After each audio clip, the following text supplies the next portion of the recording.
Hey everyone, it's Matt along with Mimic here, and today we're going to talk about Sagittar, about how he really will blow away a lot of people. But before you guys ride off to the sunset with him, I would love to give you guys a little bit of a warning on where he kind of falls a little short. So stay tuned. Woohoo!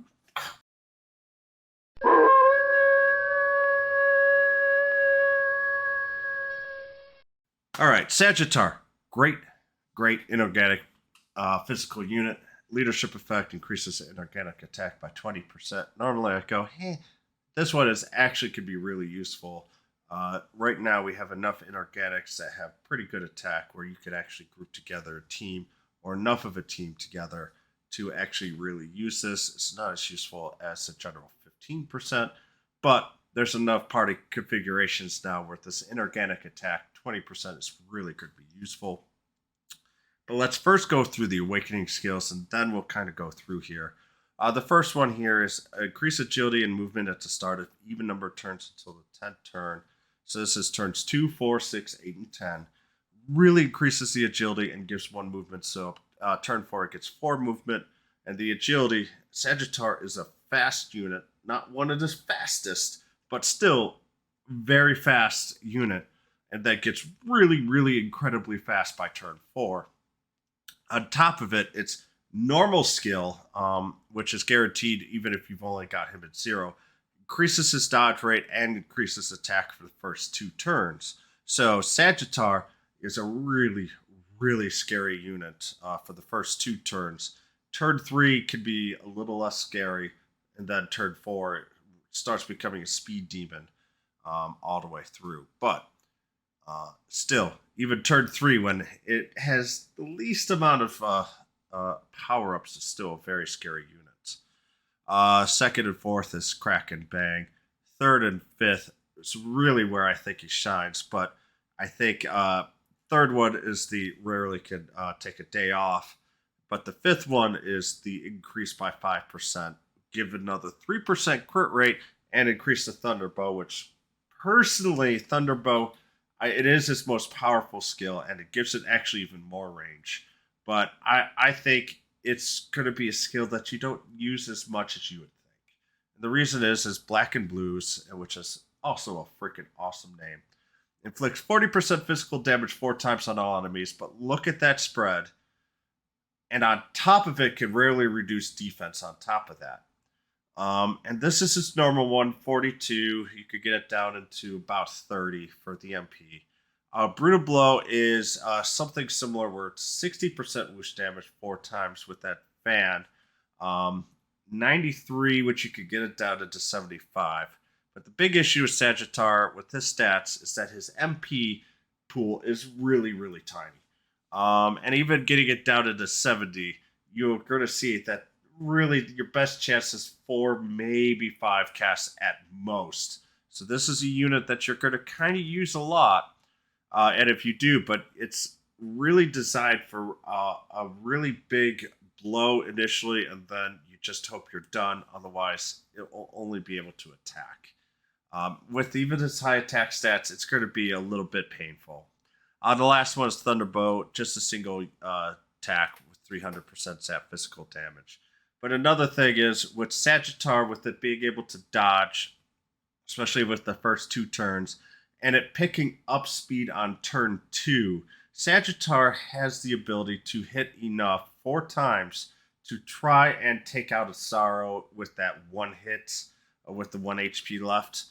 This is kind of, I'm not going to say it's a direct counter, but it is the ability to use that to counter that staying up for 1 more turn. And quickly going through the stats, its HP and defense are actually pretty massive. This is the level 130 stats, which will be coming in the next 2 weeks. So you can just see at full range here. At full power, Sagittar is really scary. And I chose Eric because of my playstyle, but I think more people are going to choose Sagittar for the pure power it has. And that's more of how, medium players or medium invested players will choose. The high ones who have everything will obviously go for this one as well. Attack power 556 really high, and that speed 490 is up there as well. Its wisdom is 131, but no one cares. Its movement is theoretically 2 with its weight is 50, but remember, turn 2 will turn to 3, turn 4 will be 4 until the end of turn 10. Then we'll go back down again. So it does have a lot of movement. It just requires a little bit of revving of the engine before it will do that. All right, so for the weapon here, Flail Destruction, this is where I think he's going to be the weakest. All in all, though, you could use the die weapon. You can use the silver babble weapon. Doesn't really matter. The great weakness with Sagittar is he doesn't have a weapon to increase what I think is his best skill, which is the second skill, which is the whoosh-based skill, busted damage. But all in all, still, anything that increases attack power and HP and even MP with him because of his lack of MP would be really, really good. His preferred learned skills is really, really simple. It's going to be blunt, basically, or any skill that lowers attack power when he attacks. Not really anything else that you're really going to want to focus on with Sagittar. He has the ability to reduce reduce defense with his first skill. So, all in all, that's really all that you're looking for. His pros has a massive ability to hit units with serious damage, with serious range. He's just a pure attacking machine. His third and fifth awakenings are actually really scary, especially when you combine them together.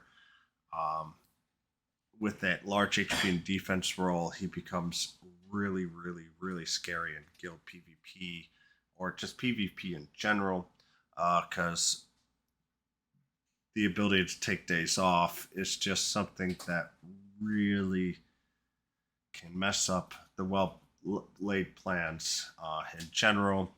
For the first 2 turns, trying to take it out super quick makes it tough because of that higher dodge rate and the attack power as well, including that. Then turns 4 and beyond, just it becomes so fast it attacks quickly and makes it really, really hard to do much because it will go first at that point. Its cons. This isn't a big one, and usually there's a lot of small ones. It has a huge one. The MP pool is just not large enough. He hits like a truck, but has limited gas to do anything. So that's what we're gonna really go through. And will I pull? No. I focus my energies on Sorrow and Eric, but for a lot of people, they're gonna probably focus on Sagittar. This is actually a really powerful unit. The only thing that I could say is it really becomes scary with the third and fifth awakenings, but the first awakening does give it a great deal amount of power. But the only issue is when it becomes really powerful, it basically is about to run out of gas if you're actually trying to plow out the damage early on. So let's go with its other one, and it's Aggrosculpture. Very interesting. It has a cool breath, which just does small crackle damage. It also has a crackle and bang spell damage. The bang dastardly blast will do some small spell damage on an enemy 3 times and can actually increase damage taken by the enemy for 3 turns. So one that you're probably going to use the most. From its overall stats, the thing that you're going to really look at is okay speed, okay wisdom, good defense, and First Awakening gives a large increase in spell resistance for the first 3 turns, but that Fifth Awakening makes it actually be an RNG type unit where it has a magic runaway rate increase of 5%. So if you get Dastardly Blast plus that going there, all of a sudden you have a much better chance of getting a fairly high damage, but I'm not going to say a super powerful unit. It just has the RNG value, especially if you're just doing like A units and all that for like defenses, and you're trying to play an RNG game. That unit can't stay alive for a while, but has just good range, and I suggest just doing another element. In all honesty, Zam might be a really good one because Zam and Bang generally play the best together. But all in all, you could just add another element for spells and it'll be fine. So, all in all, going back to Sagittar here,